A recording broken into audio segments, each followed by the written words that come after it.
Kalau ada orang yang merasa klaim paling surga, apalagi sampai mengatakan bisa rekomendasi orang masuk surga, itu adalah amal Yahudi. Saya pernah nonton video ada orang yang mengatakan bahwa ada ahli maksiat kurang ibadah bisa dibebaskan dari pertanyaan kubur karena surat seseorang murtad keluar dari Islam. Ini video boleh disebarkan. Main-main dengan agama, mau ditanya malaikat, dengin aja surat ini, jangkrik woy. Tanya pakai ayat ini, attakhadtum indallahi ahdan fala yukhlifallahu ahdah.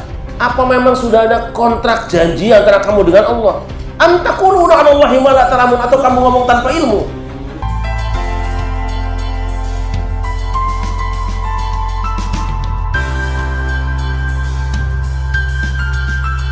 Assalamualaikum warahmatullahi wabarakatuh.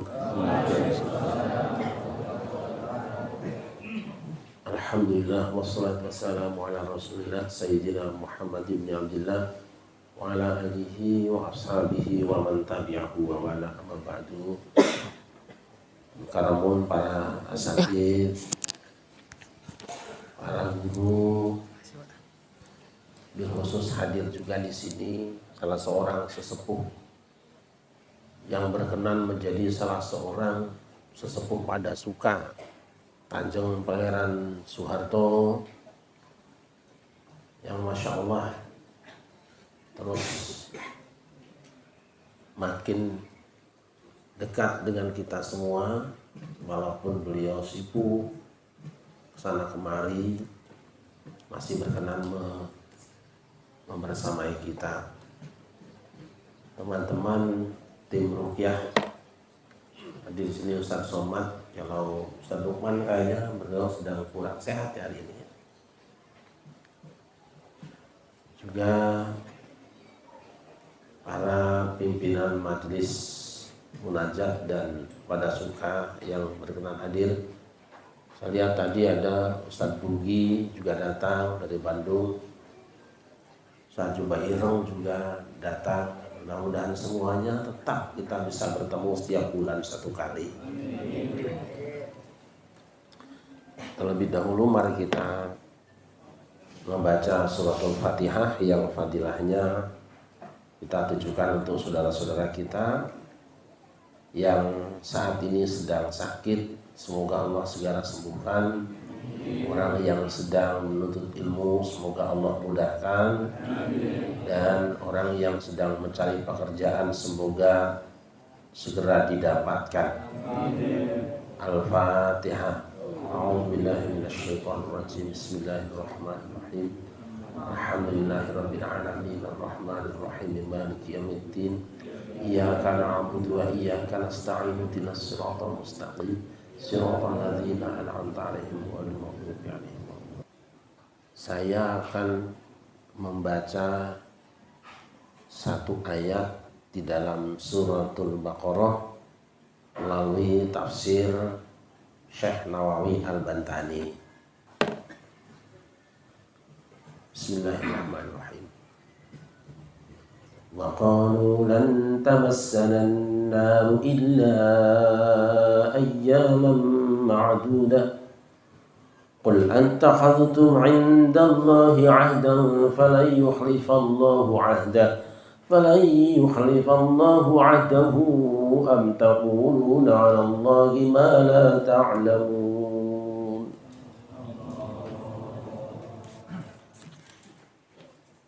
Waqalu, dan berkata, ai al-yahudu, jelasnya orang-orang Yahudi, lantamassana, lantamassa, tidak akan menyentuh akan kami apa annaru, api, illa ayyaman, kecuali dalam waktu beberapa hari, ma'dudatan, yang terhitung. Apa ayam?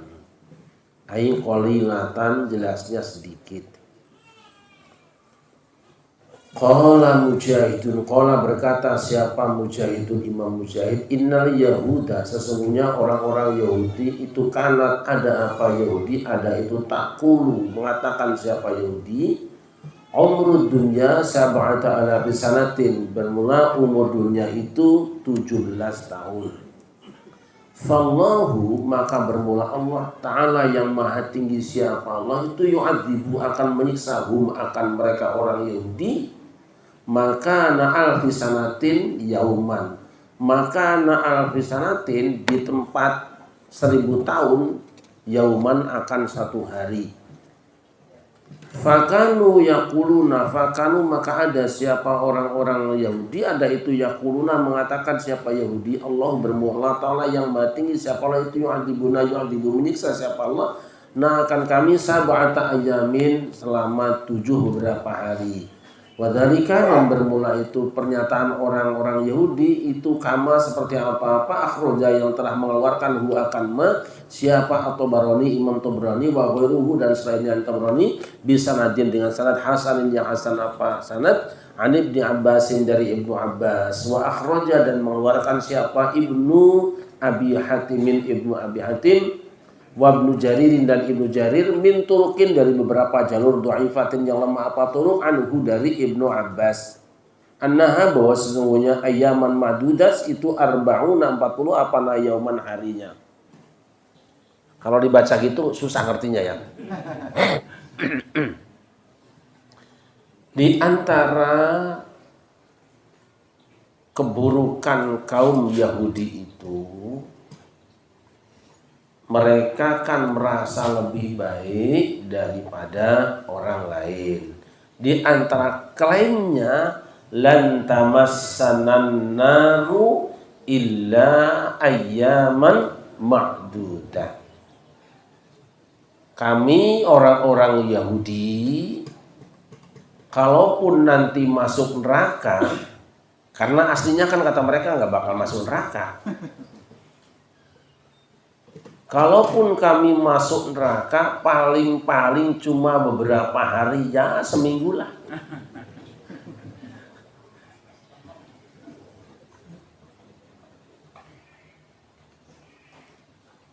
Keren banget ya. Masuk neraka paling lama seminggu. Sebab kata mereka dunia itu umurnya 7.000 tahun. Nah per 1.000 tahun diambil 1 hari doang. Jadi 7 hari. Tuh. Allah tanya.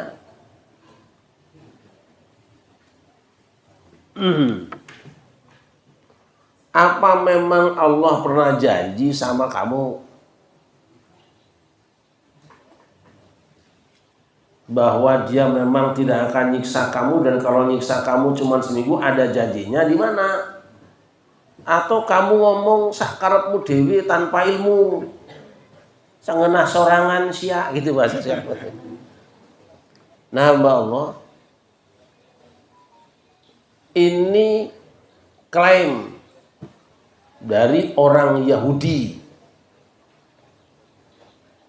yang dicela oleh Allah langsung dalam Al-Quran. Artinya kalau ada orang yang model itu omongannya, ada kemungkinan dia bagian dari Yahudi, baik nasaban maupun madhaban, manhajan. Kalau ada orang yang merasa klaim paling surga, apalagi sampai mengatakan bisa rekomendasi orang masuk surga,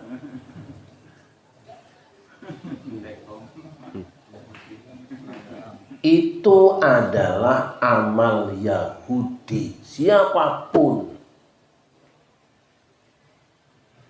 Nah, saya pernah nonton video ada orang yang mengatakan bahwa ada ahli maksiat kurang ibadah bisa dibebaskan dari pertanyaan kubur karena surat seseorang murtad keluar dari Islam. Ini video boleh disebarkan. Main-main dengan agama, mau ditanya malaikat, dengin aja surat ini, jangkrik kowe.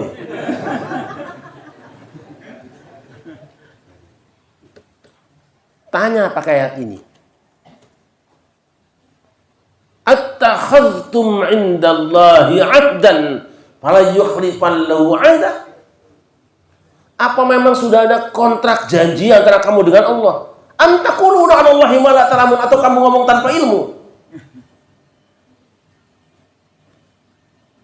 Lawang orang baru dibilangin ngomong kayak gini, kami masuk neraka cuma seminggu, itu aja sudah dijelekkan sama Allah, direndahkan sama Allah, diceritakan secara hina oleh Allah Subhanahu wa taala. Ada lagi orang nanti, kalau saya mau katanya, saya bisa padamkan api neraka jahanam dengan jari saya. Kafir, keluar dari Islam. Kalau benar ada yang ngomong kayak gitu. Tapi kan ada videonya. Saya tidak tahu yang bohong tuh yang bercerita atau yang diceritain. Ini bahaya banget. Rasulullah saja tidak pernah mengatakan kok. Tidak pernah mengatakan nanti tenang kamu ikut saya aja, gue pademin tuh api, tenang aja. Gue ludahin tuh, nggak ada. Tanya pada mereka yang suka sombong dengan agamanya, yang merasa paling surga, apakah sudah ada kontrak janji kamu dengan Allah, atau kamu ngomong tanpa ilmu? Nah, udahlah segitu aja, usah panjang-panjang. Maka wajibnya kita pada suka apa? Selamatkan saudara kita, karena di saat yang sama berarti menyelamatkan diri kita. Kan sering saya bilang, orang yang dorong pasti maju duluan. Iya. Orang yang menggerakkan sesuatu benda pasti bergerak duluan. Iya. Jangan khawatir kita. Hamba yang dimuliakan, maka jangan ikuti mereka. Karena tadi Ustaz Dede sampaikan, berulang-ulang saya ingatkan, ittabi'u man la yas'alukum ajran wa hum muhtadun. Ikuti orang yang tidak minta upah, yang tidak punya pamrih, gak punya kepentingan, gak sibuk bikin proposal, wa hum muhtadun, tapi mereka berada di jalan yang benar. Apa muhtadun? Kan kita sering berdoa, ihdinas siratal mustaqim. Tunjukilah kami jalan yang lurus. Dijawab oleh Allah, dzalikal kitabul la raiba fi hudal lil muttaqin. Kitab inilah yang tidak ada keraguan di dalamnya, petunjuk. Muhtadun itu orang yang dapat petunjuk. Gampangnya, sekarang yang namanya muhtadun itu orang yang bisa membuktikan bahwa ucapan amaliyah dan keyakinannya itu jelas Qur'annya. Ngono iku. Sallallahu Nabi Muhammad. Sallallahu Muhammad. Nah, kan Allah pernah mengatakan, Nabi pernah mengatakan, ini kelasnya ihsan. Tauhid sudah selesai, fikih selesai. Al-ihsan an ta'budallaha ka'annaka tarah fa illam takun tarah fa innahu yaraka. Jangan dipersempit. Ihsan itu kamu menyembah Allah, sempit. Sempit. Yang namanya ihsan itu engkau memposisikan diri menjadi budaknya Allah, hambanya Allah, menghambakan diri pada Allah, seolah-olah sepanjang waktumu kamu melihat dia, bukan waktu sholat toh. Kita kan tidak, sholat aja nggak lihat Allah kan? Sholat aja nggak lihat Allah, munajat aja nggak lihat Allah. Coba tadi waktu munajat ada berapa hati kita? Ada yang bilang bacaannya lamban amat. Hatinya. Ada yang bilang jam berapa selesainya ya? Nah itu. Anta'budallah, engkau posisikan dirimu sebagai hamba Allah, budaknya Allah, ka'annaka tarahu, seakan-akan kau melihat dia. Di masjid ngelihat dia, di rumah ngelihat dia, di pengajian ngelihat dia. Rasa itu harus apa ya? Menghadap terus loh. Selalu menghadap Allah, hadir gitu. Raisa Ustaz Somad ya, hadir qalbinya tuh. Hudurul qalb. Nah, rasa itu ada nggak sekarang?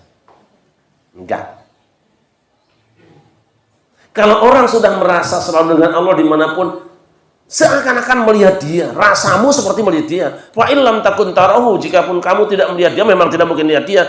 Fa innahu yaqraka tanam di hatimu, kau dilihat dia. Itu tingkatan kedua itu. Tingkatan yang tinggi kita melihat dia, itu tajam batinnya. Tingkat yang lebih rendah, rasanya saya dilihat dia, itu rendah sebetulnya. Saya belum masuk di situ. Kita belum masuk di situ. Tapi harus latihan. Untuk menyelamatkan ini, ya maka yang paling berbahagia tuh orang yang bisa ngerewangi orang, bisa ngajak teman untuk bareng-bareng hatinya seperti itu. Syaratnya apa? Tidak merasa diri sudah hebat, tidak boleh. Ciri-ciri orang dekat dengan Allah tuh hilang rasa hebatnya. Itu aja dulu. Maka seorang guru mursyid tangisannya lebih banyak daripada muridnya. Nah, kita kan masih banyak orang murtad kan, murid ustadz gitu.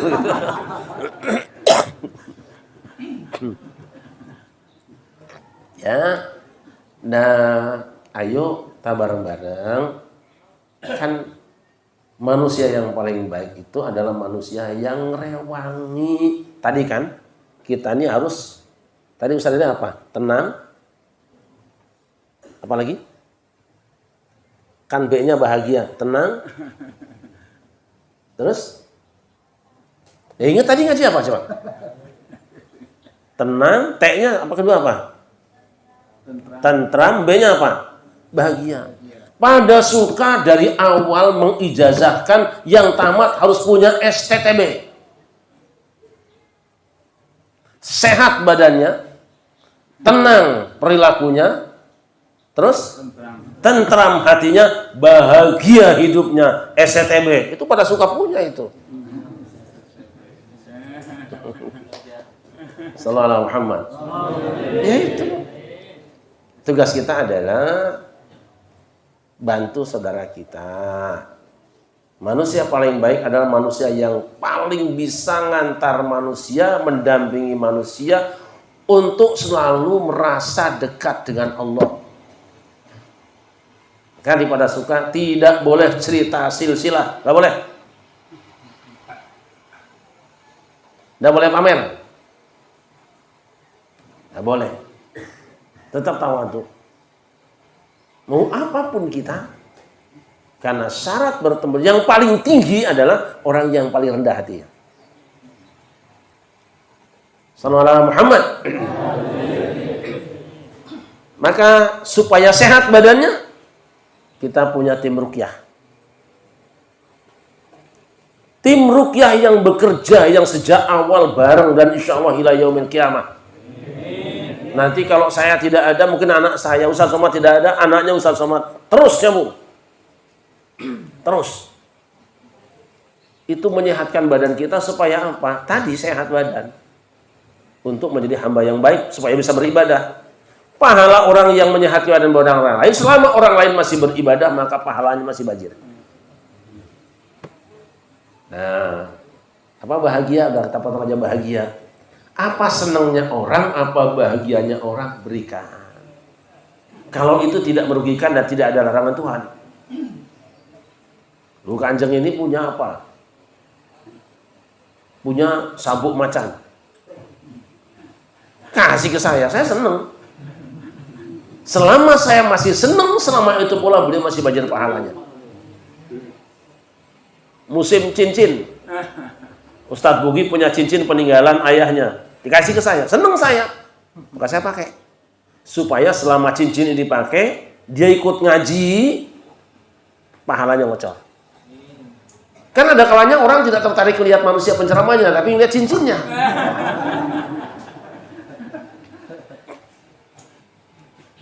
Gitu, lihat orang kan wajahnya gak menarik, tapi lihat belangkonnya keren.